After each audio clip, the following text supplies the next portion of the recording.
Good evening, everybody. It's Wednesday night again, and we're doing part 3 of Jesus Teaches About. And tonight we're going to discuss the topic of lust. And I remind you that this is not just a study, but it's about us finding the application of being followers of Jesus Christ, of living this out, not just finding some religious pattern of going through our life, but really believing, trusting, following the teaching of Jesus Christ so that we really do separate ourselves from the world and that we find a pattern that brings life, that brings prosperity, brings fruit into our life, honors God and honors other people. And Jesus was teaching through all this because he was teaching a very different way to a culture that had belonged to religion and paganism and slavery and all kinds of different things throughout the history of Israel, and yet they found themselves many times stuck in this pattern of thinking, and he's trying to teach them that it goes way beyond your history, way beyond your culture, way beyond some religious morality. It goes to the principles and teachings of a kingdom that Jesus is involved in, and that's why it seems so strange to us. And some of the discussion, or really the study that we're talking about tonight, is going to sound maybe very old school or archaic or narrow-minded or anti-cultural, and that's okay because I believe the Bible is the best way for us to live. So as always, if you have any concerns, questions, or even your comments, I'd love to hear about that. You can make it known during this video premiere. You can navigate to newlifelv.com on the Connect tab. You can email me from that point as well. All of my contact information is on there. And if you need prayer, I'd love to pray for you. Just follow the link on the home page. And if you decide that this is something that is interesting to you, something that you need to hear more about, then I encourage you to follow us on one of the social media links that we've got below.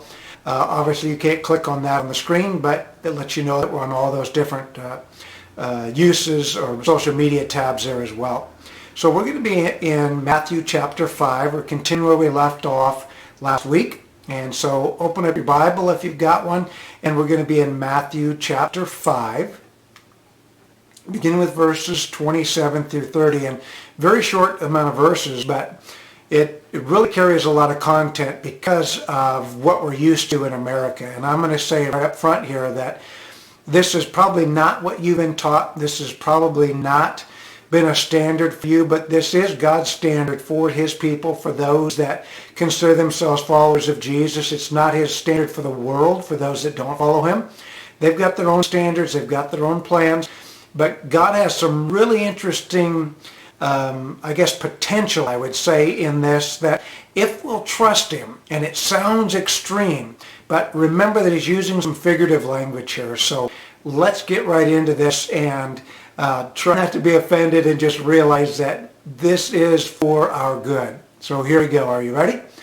He says, just like he did last week, "You have heard it said to those of old." Again, you've been hearing this and hearing this. This is something that's been taught. "You shall not commit adultery." And he's capitalized that like, hey, this is one of those big things. This is a topic. This is almost a law. It was one of the Old Testament commandments. He's like, "But I say to you that whoever looks at a woman to lust for her has already committed adultery with her in his heart." Now, just like last week, he starts out at a point of, here's your reference and a low water mark for what's expected of like, I'm doing good because I've never committed adultery. And then he raises the bar a little bit because it's about the principles, not about the letter of the law. Now, because things have changed so much, and I'm not trying to dumb this down, I just want to make sure that everybody's on the same page. Here's the reality. Adultery means having sexual relationships outside of marriage. Now, if you're married and you have sex outside of marriage, God would say that that's adultery. If you're not married presently and you're having sex outside of a marriage relationship, it's not adultery. It's what the Bible would call fornication. Because all of the great things that he wanted for us in our sex life are involved and wrapped up in commitment to another person. How we're going to honor God is by honoring that person. And it never goes well when we just decide to, whatever his plan is for us, whether it be sex or any of the other great benefits that he has for us, when we take it out of the context that it's designed for. So I would use this as an illustration. You think about, maybe you've got one of these in your home, a fireplace. They're really great, especially if they actually burn wood. I've got an electric fireplace. It's wonderful. I don't have to have wood. I don't have to cut it or any of that stuff, and it still provides heat. But say you've got a wood fireplace. It's awesome. It's wonderful. It provides heat. It gives an ambiance. There's good fruit from that of what it does for you. But now you take that fire, which is what the fireplace is for, right? Fire goes in the fireplace. And you take that out of the context of the fireplace and you put it on the couch. What happens when you take the fire out of the fireplace and put it on the couch? Even though the fire hasn't changed, when you take it out of its prescribed role, it becomes disastrous. Pretty soon your house is on fire. Pretty soon there's loss and damage and frustration. And it's the same way with sex. It was designed for a certain context between a man and a woman. And when we keep it within that context of a commitment to each other, it is wonderful. It is gratifying. It's emotional. It's spiritual. It's all the things that God wanted to be for us. But outside of that context, it becomes damaged and warped, and it becomes frustrating and problematic. And yet here he is saying, you can't just say, okay, I haven't committed adultery, so I'm doing okay. He's like, if you've ever even looked at a woman or a man, if you're a woman reading this tonight, if you've ever looked at one with that lust of wanting to have sex with that person, being physically attracted and not just noticing, oh, they're good looking, but going the next step, which is, I wonder what it'd be like to be with them. Then he says, you've already committed that adultery in your heart. Now that's a much higher standard than, well, I've never done that action, to have ever thought about it, have ever fantasized about it, have ever wanted to do it. That's the big question. And I don't know what's happened in your life. Maybe you're a straight shooter and you've never had that problem, but for many of us, especially in a very sexually oriented culture like we have here in America, this is in our face all the time. From soap commercials to alcohol to just whatever's on the TV, you're probably getting hit with those sexual images. So he has this, what I would call an extreme response to this. He's using it figuratively. Here's what he says, verse 29. So if your right eye, that dominant eye, that for most of us, if it causes you to sin, you look at this person, you look and that's what's caused you to sin, then you should just pluck out and cast it from you. For it's more profitable for you to lose one of your members or pieces of your body than for your whole body to be cast into hell. Now it's interesting that, again, it sounds pretty Old Testament, it sounds pretty preachy, sounds pretty narrow-minded, that really, if just because I have sex with somebody outside of marriage, that is what's going to send me to hell? Well, in an answer, yes.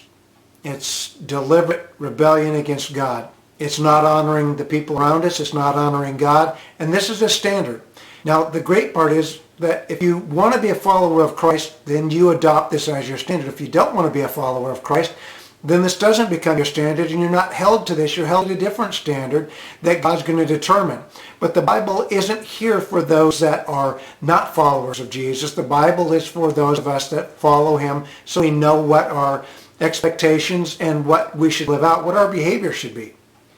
And so he really just says that the way to do this is that you sometimes have to take these extreme measures. As if you can't handle this, it's better for you to just pluck your eye out. Now again, he's not saying to actually do this. He's using a figure of speech, right? We do this all the time. We say something like this, I've told you 1,000,000 times. And I doubt that you literally told somebody 1,000,000 times. You were speaking figuratively, just like Jesus is here. If this is a problem, if you think that you can get away with just looking and you don't realize that it has an issue, understand that just our looking becomes an issue, and it's better for you to just deal with that issue. And sometimes you have to be extreme, and we're going to discuss why that sounds so extreme and why we tend not to do those things as well after we get through these verses. And he goes on to say, if your right hand causes you to sin, maybe it's not an eye issue, maybe it's just our action issue, right? Because when he's talking about our hands, he's talking about action, right? Our eyes are passive. We can look at a lot of things and think a lot of things, and no action has happened. But what happens is, look, it goes from an eye thought. You looked at something, you began to think about it, maybe you began to fantasize about it, you began to dwell on it, and then it transitions into an action. Your right hand causes you to sin. So this guy, in this case, looks at this woman, and it goes from looking to touching. Again, problem. Now you've gone from the non-physical to the physical. So if your right hand caused you to sin, cut it off and cast it from you, right? Don't let it just be there and say, oh, it's a problem, bad hand, or the devil made me do it, or any of these things that we use. And he says this again, for it's far more profitable for your members to perish, these pieces that are they're just flesh and blood, for you to deal with those things than for your whole body to be cast into hell. And you really notice he's doing like, there's a part and then there's the whole. There's the part, the eye, and then there's the whole. There's the hand, a part, and the whole. And this is what he's trying to understand, that we've got a whole life, and we don't want just a part of our life to keep the whole from being in his kingdom and being in his presence. Unfortunately, in our day and age, we tend to compartmentalize, thinking that the part doesn't affect the whole. But Jesus knows that this is not the truth. And you and I, let's be honest, you're a smart person. You know it's not the truth either. What affects the part affects the whole. Think about a snake bite. Snake bites you on the leg. Now, it is going to affect your leg. Your leg is probably going to, if it's a rattlesnake, it's probably going to have 2 puncture marks. It's going to have some swelling. It's going to have some bruising. Your leg's going to start to puff up. But guess what? It can affect the whole. It can affect your heart. It can affect your blood. It may cause your whole body to die. Even though it only affected the leg initially, it's going to have a more long-term systemic effect. And that's what he's saying about sin, right? If you go back to verse 30, if your right hand causes you to sin. Verse 29, if your right eye causes you to sin, right? We're not talking about some casual thing, you didn't know what it was, but you actually allowed that to happen. You allowed the part to put the whole in jeopardy. So let's ask some questions and do a little bit of back and forth on this. You see, God's plans and values are that we not have sex with someone who is not our spouse, regardless if you're single right now or not. If you're single, he wants you to reserve sex for the marriage relationship. And again, I know it's not culturally sensitive today, but God's standard is that men have sex with women and women have sex with men, not with the same sex. I didn't make up the standard. God did. You can read about this, Exodus chapter 20, verse 14. I put that up there, so it's a reference for you. But understand this, that this is God's plan. And he's got an overall sense not to restrict us from anything, but so that what we do have is wonderful and enjoyable and within the right context, and it draws us closer together. It's not just an act like an animal that has times and seasons where they, quote, go into heat, and it's almost uncontrollable. He has set us apart from the animals. And we should be thankful for that, because we have the opportunity to be part of something better, something that's a blessing, something that's wonderful, something that can endure through times and trials, and something that builds a relationship with our spouse. So understand that the plans of God are that we should not have sex with someone who is not our spouse. If you're single and you don't have a spouse, you need to find a spouse. Find a way to make amends, because to use your sex drive for your own self-fulfillment doesn't honor God and doesn't honor other people, regardless if you're a male or a female. Then we have to understand that Jesus is raising the standard from action to mental desire, right? So he says, oh, if you just say, well, I've never committed adultery, but if you've had the mental desire, if the act is wrong, so is the intention. You maybe didn't follow through, but we have to learn to control how we think, because thoughts are powerful and thoughts become actions unless we're able to exert self-control. So he says if the act is wrong, And he didn't directly say this, but he's leading us to this, that you might be able to say, hey, my righteousness is fine, right? The first part of this was he's coming to fulfill the law, and he says your righteousness has to be more than the Pharisees who just say, I didn't do these bad things, so I'm okay. He's like, well, just because you didn't do the bad things, you're still not following the principle and the intention, and you're not as righteous as you think that you are. You look great on the outside, but on the inside, you're full of dead man's bones. That's something he actually told him.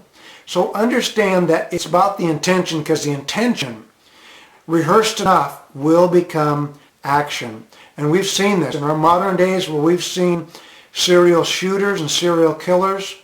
It didn't just happen overnight. There was a practicing going on. It started in their mind. Then maybe they transitioned to pets. And then they transitioned to humans. And then they transitioned to multiple humans. Because our mind is so powerful that the intent, the fantasy, the thing that we rehearse over and over again, we meditate upon, sooner or later, if we're not careful, it will become an action. And then that action reveals what's been going on the inside. So what he's really stating here is that to be faithful to your spouse with our bodies, not just our lip service. But if we're going to be faithful with just our bodies but not our minds, it's breaking that vital trust in that relationship that's required for strong marriage. And he said if you really want to have a great marriage, you have to be faithful in both avenues. You have to learn to control your thoughts, and you have to learn to curtail your action. Because even if you think about it all the time, you're separating yourself in an emotional and a mental state from your spouse by putting somebody else in that position for you where you could be building the intimacy and the bond with them. And we think it's no big deal because we didn't do the action, but what we're really doing is distancing ourselves emotionally, spiritually, and eventually physically from our spouse. And that's not what he wants from you. He wants us to have these wonderful relationships. He wants us to desire each other and be fulfilled by one another. And I hope that that doesn't make you feel awkward. God gave us sex to feel good, for it to be something that's a blessing, to be something that's a bond to us. Not bondage, but a bond. And we can't separate it by having our mind committed to somebody else or to other images and our body given to our spouse when we feel like it, or withholding that, or any of those things that we try to do that are not designed by God. Jesus is not condemning our natural interest or even healthy sexual desire. He gave us those things. He created us those things. That isn't the sin part of sex. The sin part of sex is when it's used outside of the context that he's designed for us. He says, when we deliberately and repeatedly fill our minds with the fantasies that might be sin if acted out, if we acted on everything we thought, most of us would be in jail. Let's just be honest, right? How many times have you thought, I'd just kill that person? And you're thankful that you didn't act on it. Or somebody that got you so mad, you're like, I should just punch you in the face. But you obviously didn't do that. You know how to restrain that. And this is what he's saying, especially for something so important as this, because if you read even just a small amount of the New Testament, especially the writings of Paul, you find something interesting, that even though all sin separates us from God, God does put sexual sin in its own category. Not that it's better or worse, but that it's its own thing that has its own problems, its own issues, and its own judgment that comes with it. And that's just the way it is. When we take it outside of the context, just like I said, when you take fire out of the fireplace, bad things happen. So understand he's not condemning or saying to stop our natural interest. This is part of the issue when we try to repress that. But when we also go beyond repressing it, that we don't have any control, we just go with whoever, whenever, wherever, we're putting ourselves in a very I guess I would say, a very dangerous and very unhealthy place spiritually. It's amazing to me over the course of my time, even as a pastor, of how many people that both attend church, both love God, both read the Bible, and maybe they're what we call living together today, or whatever you want to call it. There hasn't been a marriage, there hasn't been a mutual consent to each other, they haven't made a commitment or a covenant to each other, and yet they don't think they're doing anything wrong.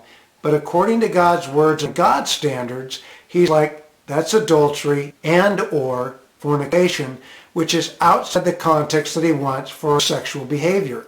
He gave us sex and he gave us pleasure in it, but it was also supposed to be for that person in the context of what he meant. And he's talked about this over and over and over again. Read through the Old Testament and see what happens when we go outside of that context and see the damage and the destruction that comes from that. And you probably don't even have to go to the Bible. You can look around and see your friends, your neighbors, your coworkers that can't have any type of sexual discipline, and see if it's actually making their life better or whether it's actually emptying them and distancing them from people. Because since it was supposed to be designed for something that transcends just the act and becomes spiritual and emotional, every time that happens, you're giving a piece of your heart and your spirit and your righteousness away to somebody else. And each new sexual encounter only empties you. It never builds you up and does not build intimacy and doesn't build a healthy life. We become consumer-minded, and that's a dangerous place to be. Then if we look and find out that we've got to go a little bit deeper, you see, there are some that actually believe that if the lustful thoughts are sinful, then if I'm going to be judged, I might as well do the action. Okay? Now this is pretty naive, and this is really just all out rebellion and silliness as we try to justify our sin, right? That's like saying, well, if I'm going to get in trouble for looking at the cookies and I'm going to get in trouble for eating the cookies, I might as well just eat the cookies. Now, the problem is if you just think about it, you're only in judgment of yourself because the action hasn't happened yet and you're still in a place where control can kick in. But as soon as you act on what you say you believe, now you've brought somebody else into the equation and now you can't control the consequences. And sin, when it's with somebody else, always hurts more than just you. I believe it's impossible to truly sin, not to just think, right? Not to just think about it. I can keep that contained within me. But as soon as I act upon it, I'm hurting somebody else in that process. First of all, God, for disobeying him and not loving him enough to trust him. But also whoever that person is that I've released my sin upon, whether it be sexual or any other type of sin that comes along. So we have to understand that this is harmful in many ways, regardless of what's going on in the context of our world. What's legal? We're not talking about legal. We're talking about the righteousness that God has placed on us. And he set, I won't say an unachievable standard because he is our righteousness, but what he says is, hey, you're capable of this. I know you can do this, but it does require you to trust me. It does require you to change. It does require you to practice self-control and to bring yourself into agreement with my word. That's why I've shared my word with you, so you know what to expect. So understand this is harmful in many ways. First of all, it causes us to excuse our sin versus repenting of it. When we think through this process of, well, if I'm going to think about it, I don't want to be a hypocrite, I might as well do it. There's this excusing your sin. And this is reproachable. This is not what we're supposed to do. Paul talks about this many places in the Bible. We see people that go through that process of excusing their sin. God never excuses our sin. He's always got a way to stop. He's got an escape route for our sin. And even if we've committed it, we go back and we say, I repent. I messed up and I've got to stop this behavior. I can't just keep on going the way I'm going. It destroys marriages and relationships, whether we wanted it to or not. Especially in this realm of sexual sin, it destroys marriages. It destroys relationships. Even if you think, hey, we're committed to each other, even though we're not married, we're committed. Well, if you're committed, then you shouldn't be having sex with somebody else. And to think that you have an open relationship, that's not really a relationship. That's just excusing our sin. It destroys relationships. It destroys marriages. Also understand it's a deliberate rebellion against God, especially now that you know this. Trick question for us. Now that you know this, are you held accountable for what you know? Yes, you are, my friend, just like I am. And it doesn't mean that we're 100% sin-proof because we can't be, but it also means we are no longer under the covering of ignorance. I didn't know. So now you know God expects you to not have sex with anyone outside of marriage. And if you're at that place, guess what? Don't feel bad. Don't condemn yourself, but make a decision right here, right now to say, God, I'm going to abstain. I'm going to wait until you bring that person into my life. I want to honor you, and I want to honor them. And really, this is almost a selfish thing, but listen, I want to have the best sex life I could ever have. And that means I have to have it in the context of a real relationship. And I would go so far to say this coming year, I'm going to be married 30 years. I'm thankful for that. But listen, sooner or later, we will get to the age where if you feel like every relationship is based on sex, pretty soon, when the sex is gone or removed, then what? You don't have a real relationship. There's no connection relationally, spiritually, emotionally. There's no care one for another. It's just like two animals that have a sex drive that respond to it, and then they go their separate ways, neither one investing in or caring about the outcome of the other person. That doesn't sound like something that God would want for us. It's not something I would want for you. It's not what I want for my kids or my grandkids or my friends.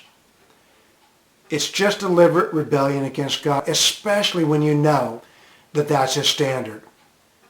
And it's funny to me that most people, even if they're church people or not, whether they're religious people or not, spiritual people or not, somehow when we have sex outside of marriage, there is instantly not only a sense of excitement, but what follows is a little bit of shame, a little bit of guilt, maybe even a little bit of fear.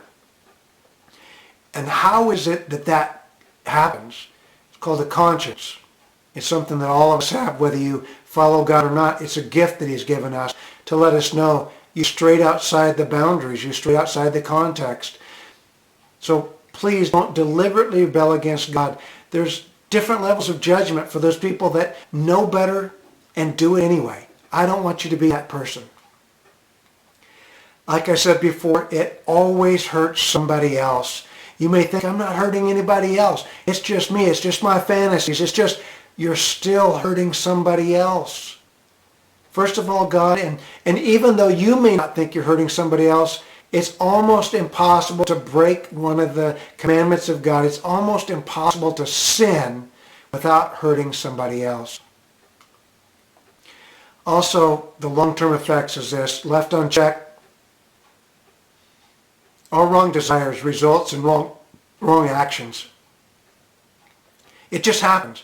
Pretty soon we start thinking about it enough and we will put it into action. Your mind and your thoughts are that powerful. It'll affect your heart, it'll affect your spirit, and pretty soon you won't see anything wrong with it. And not only will those wrong actions come, it's going to affect us, whoever is doing the sin, and it's going to affect those others like we just talked about. Just understand that your unchecked, wrong desires will result in wrong actions that affect you and affect others. Now I'm going to hold up here for just a second and help with this. Is in our world today, where we feel like it is severe judgment to actually place a label of right and wrong, I want you to understand that in God's culture, there are rights and wrongs. There is no bland, well, if it's okay for you, then it's okay for you, and this is okay for me because it's okay for me. There's one standard, which I find comforting and scary at times to understand is God's standard. But it doesn't get to be situational ethics that just because you think it's okay, it's okay. If so, we're just excusing ourselves to deliberate sin, and that is not what He says is okay. If you want the life that God has promised you. Now, if you don't care about any of that, do what you want to do. But I'm also going to tell you up front that according to God's Word, we all, whether we believe in Him or not, we're all going to stand before God someday and give an account of our lives. So it's not just for those good church people that decide, oh, I'm going to follow God and we're the ones that have to worry about it. We're all going to stand before God and give an account of our lives. Now, when we look at verses 29 through 30, understand, as I said, that Jesus was speaking figuratively. Please don't literally gouge out your eyes. Please don't literally cut off your hands. Why? Because even a blind person can lust. It's not about the eyes. It's not about the hands. It's about what starts in our heart.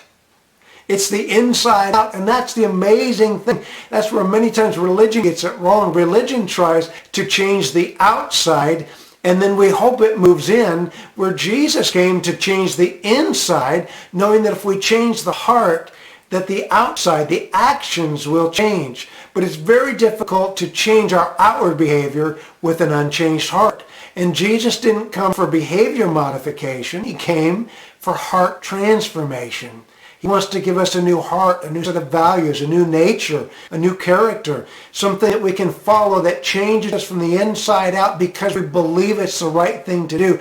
Not the threat of being kicked out, not the threat of punishment that keeps us from doing it, because sooner or later you may be able to endure the punishment and say, I'll deal with that. I've taken care of people before that you'd think they had learned their lesson. I've taken care of a man that had throat cancer, and they'd actually had to cut a hole in his neck so he could breathe through it. And you'd think that he would have said, man, look at what smoking can do. Nope. I would wheel him out in a wheelchair so he could smoke, and he would smoke through the stoma in his neck because he had just given himself over to the fact that if I'm going to smoke, I might as well smoke. I don't want you to be that person. I don't want you to be the one that just begins to condition yourself to, well, it's just the way I am. There's something better. There's something bigger. There's something eternal. There's something wonderful. There's something life-giving in the plans of Jesus, even if it seems very difficult and contrary to how we live right now. If we'll pursue that path, I believe that there's wonderful, wonderful blessings and benefits waiting for us. So just understand, it's not the figurative, literal cutting your eyes out, literal cutting your hands off, because it's a heart condition. He's really speaking about not tolerating the sin, because left covered up, it'll destroy us. It's just like when we get cancer on the inside and we're too afraid to go to the doctor. Like many men, they're dealing with prostate cancer. They don't want to go. They don't want to do the test. They don't want to worry about that. And since you can't see it, you can't tell how fast it's growing and how much of you it's taking over until many times it's too late. Lung cancer, breast cancer, and now we've found all these ways to figure out what's going on the inside. But with sin, it's just like that cancer that begins to eat and grow and change and morph, and it will eventually obliterate us. We can't keep it covered up just because we say, well, I'm just keeping it on the inside. Pretty soon, it will get hold of you if you don't get a hold of it. And I can say this from experience. It is better to experience the pain of self-discipline, me taking care of the problem, me learning to discipline myself, me rechanging how I think and where I put my eyes and where I put my time and the actions that I should and shouldn't do. It's much easier to experience that type of pain than to face the judgment and condemnation of righteous God. The Bible is very clear about this, that there will come a day where Jesus will call all people to himself, and he'll begin a separation. He says he calls some sheep, those that follow his path and allow him to be their shepherd, and those that are goats. And being a farm kid, if you know the difference, if you look at them from far away, you might not be able to tell the difference from far away between a sheep and a goat. But you get them up close and you know there's a distinct difference. But on our world, especially when we're talking about the Bible, here's what I say the biggest difference is between sheep and goats. Goats tend to butt things with their heads. And this is the term of our day. An option is given and we say, but I want to, but it's not your place, or who are you, but, and that's the issue. Is we think that we're not going to stand there, and the sheep are the ones that say, you're my shepherd, I'm following what you say, and the goats say, I heard what you said, but I believe that's going to be one of the small delineations of how he's going to do that separation. You both heard what I said. One did what I told them to do, and the other one said, but, and did their own thing. Now, the Bible doesn't clearly say that. That's my interpretation, but the Bible does clearly say he's going to delineate and separate them to the left and to the right between sheep and goats. So what does this mean? I'm glad you asked. I'm assuming you asked and that you haven't turned off by now. It means that we need to examine our lives on a routine basis, just like our health. When we feel like something's not right, when we feel like something's not right spiritually, we need to examine our life. And we need to take action against the sin. I had a few years of my life where I wasn't taking as much care of my health as I could have and should have because it was all internal. My blood sugars were out of control. I didn't realize it was causing some heart issues. I ended up with a heart blockage, and when you can't see it, you don't know. But it got to the point where I began to feel the effects because one of my arteries was almost 80% blocked. Pretty soon, my energy is down. I'm getting short-winded. I can barely climb upstairs, and yet this is when I'm still just 40-something years old. Very fit, very outgoing, and all of a sudden I noticed this trend. And to just believe that, hey, I just got to work my way out of it or just ignore it, I would have ended up dead because this is what heart cardiologists, or that's kind of a double positive heart cardiologist, what cardiologists call a widowmaker is a certain artery that gets blocked that we don't understand it, and then when we overexert, it kills us, and many of the times it's unrecoverable. This is when you see athletes collapse on the floor. This is when you see the weekend warriors that seem to be 40-something-year-old guys, 50-something-year-old guys that seem like they're pretty active, but they're ignoring all these signs and they go out and they play an intense game of 3-on-3 basketball and they drop dead. This is what it's talking about. Not because they felt it for the first time and dropped dead, it's because they've been ignoring the signs and the symptoms. And this is what Jesus is trying to tell us through these. Jesus teaches about is don't ignore the signs and symptoms. Here's my standard. And when my standard isn't the sign and the symptom, you need to take note. You need to do some examination to find out what's going on. And I haven't really done this in times gone in our previous studies, but I'd like to right now, if you would you pray with me about this? It's just a simple prayer, and you don't have to follow word for word, and maybe you just do it in the privacy of your own place, but here's how simple this is. You don't even have to close your eyes. You can just say something like this. Jesus, I'm going to start following you closer than ever before. Would you help me examine my life and anything that stands between me and your standard, would you make it apparent and give me the strength and the courage to deal with it? You're not proclaiming any type of perfection. You're not just waiting for it to work itself out, but you're inviting Jesus to come in and help you. This is when the Holy Spirit comes in and begins this process of what we call sanctification, that he begins a cleanup process on us.